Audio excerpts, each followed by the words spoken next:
வணக்கம் நண்பர்களே. இந்த எபிசோட்ல நம்ம ஒரு முக்கியமான விஷயத்த பத்தி பேசப் போறோம். ஆனா அது ஒரு சிம்பிளான விஷயம் கூட. வாழ்க்கை முழுக்க நம்ம கத்துக்கிட்டு தான் இருக்கணும். இல்லன்னா நம்மள சுத்தி இருக்கவங்க நமக்கு வாழ்க்கைய கத்து தர ஆரம்பிச்சுருவாங்க. கத்துக்க தயாரா இல்லாதவங்க கிட்ட சக்சஸும் வராது. நம்ம கணபதி அங்கிள்க்கு ஒரு ட்ரிப் போணும்னு ஆசை. அவர் மொபைல் ஆப்ப எடுத்து, ஓகே எனக்கு இந்த Google மேப்ல இந்த இடத்துக்கு போறதுக்கு வழி காட்டுன்னு கேட்டாரு. அந்த Google மேப்ல ஏர் ரூட்டும் சப்போர்ட் பண்ணல. ட்ரெயின் ரூட் தான் சப்போர்ட் பண்ணுச்சு. ஏன்னா அந்த ஆப் அவர் கடைசியா 2018ல அப்டேட் பண்ணியிருக்காரு. அவ்வளோ பழைய வெர்ஷன். அதனால அவர் ட்ராக் பக்கத்திலேயே ரூட் காமிச்சிட்டு இருந்தது.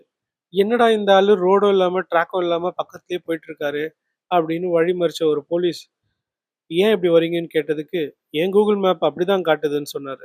எடுத்து பார்த்தா வெர்ஷன் அப்டேட் 2018. ஐயோ! 5, 6 வருஷத்துக்கு முன்னாடி பண்ணியிருக்கீங்களே. இந்த ஆப்ப அப்டேட் பண்ணாம இப்படியே ஓட்டு போனீங்கன்னா, அடுத்த ஸ்டாப்பிங் நீங்க பிளாட்ஃபார்ம்ல தான் பண்ணணும். ரயில்வே பிளாட்ஃபார்ம்ல. அதனால தயவு செஞ்சு ஆப்ப அப்டேட் பண்ணுங்கன்னு சொல்லி, அந்த போலீஸ்காரர் அவர பார்த்து சிரிச்சுட்டாரு. ஆப் கூட அப்டேட் ஆகலன்னா, சரியா வேலை செய்யாது. அப்ப மனுஷன் எப்படி? மனுஷனும் அப்பப்போ அப்டேட் ஆகிட்டே இருக்கணும் தேவைக்கேற்ப. ஓகே. இந்த கதைய கேட்ட நம்ம ராமசாமி, அவருக்கு 55 வயசு ஆகுது. ஒரு முடிவு எடுத்தாரு. ஓகே நம்ம எல்லாத்தையும் கத்துக்கணும் தேவையானதெல்லாம். நம்ம குக்கிங்ல இருந்து ஆரம்பிக்கலாம்னு ஃபர்ஸ்ட் டேட் சாம்பார் பண்ணலான்னு ட்ரை பண்ணாரு. ஆனா அவரு கருப்பு கலர்ல எதையோ செஞ்சாரு. அவங்க ஒய்ஃப் வந்து பார்த்துட்டு வாயிலயும் வயித்துலயும் அடிச்சுக்கிட்டாங்க. என்னடா பண்ணி வச்சிருக்கேன்னு கேட்டா, இது வந்து சாம்பார்ன்னாரு. அது காஃபி டிகாஷன் மாரி இருக்கேப்பா அப்படின்னதுக்கு, ராமசாமி அங்கிள் ட்ரையல் வெர்ஷன் தான். ஃபுல் வெர்ஷன் சரியா வந்துரும் அப்படின்னு கான்ஃபிடென்ட்டா சொன்னாரு. கவனிச்சு பார்த்தீங்கன்னா, அவரு கிவ் அப்பே பண்ணல. கன்டினியூஸா முயற்சி பண்ண தயாரா இருந்தாரு. அத நெனச்சு ஒய்ஃப்‌க்கு தான் ஒரே தலைவலி. ஆனா ட்ரை பண்ணாரு, லேர்ன் பண்ணாரு, தப்ப சரி பண்ணாரு. சரியான சாம்பார வச்சாரு, ஜெயிச்சாரு. ஸோ நம்ம கத்துக்க தயாரா இருக்கணும். ஃபெயில் ஆவ தயாரா இருக்கணும். ஃபெயில் ஆன பிரச்சனைய சரி பண்ணிக்க தயாரா இருக்கணும். இதுக்கு நடுவுல ரவின்னு ஒருத்தர் இருக்காரு. அவரு ஆஃபீஸ்ல 10 வருஷமா ஒர்க் பண்றாரு. ஆனா கம்ப்யூட்டர்ல பேசிக் எக்ஸெல் கூட தெரியாது. நியூ ஜாயினரா ஒரு பிரியான்ற ஒரு பொண்ணு காலேஜ்லேருந்து ஃப்ரெஷர் வந்தாங்க. வந்து பார்த்த முதல் நாளே ஷாக் ஆயிட்டாங்க. இந்த ரவி சார பார்த்து. "என்ன ஒரு ஷார்ட்கட் யூஸ் பண்ணி இத பண்ணக்கூடாதா? எவ்வளோ டைம் மிச்சமாகும்?" அப்படின்னு ரவிய பார்த்து கேட்டாரு.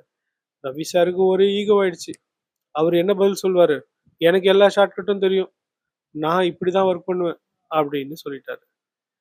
இதே பல வருஷமா போராடிட்டு இருந்த அவரோட பாஸும் கூப்ட்டு, "நீங்க இப்படியே உங்க ஸ்டைல்ல ஒர்க் பண்ணீங்கன்னா, பிரியா சீக்கிரமா உங்களுக்கு அடுத்த லெவலுக்கு போயிடுவாங்க. ஸோ கத்துக்க தயாராகுங்க" அப்படின்னு சொன்னாரு. கல்யாணத்துக்கு முன்ன லவ் கத்துக்கணும். கல்யாணம் ஆகிடுச்சுன்னா குக்கிங் கத்துக்கணும். லைஃப்ல சக்சஸ் வேணும்னா லேர்னிங் அப்படின்றத எப்பவுமே கத்துக்கணும். பிராக்டிஸ் பண்ணணும். படிக்கிறது ஸ்கூல்ல மட்டும் முக்கியம் இல்ல. லைஃப்ல ரொம்ப முக்கியம். புக்ல இருந்து, யூடியூப்ல இருந்து, இன்ஸ்டால இருந்து, சோஷியல், பக்கத்துல இருக்க மனுஷங்க, சுத்தி இருக்க என்விரான்மென்ட், முடிஞ்ச அளவுக்கு எல்லாத்துல இருந்தும் நமக்கு தேவையான விஷயத்த கத்துக்க நம்ம எப்பவுமே தயாரா இருக்கணும்.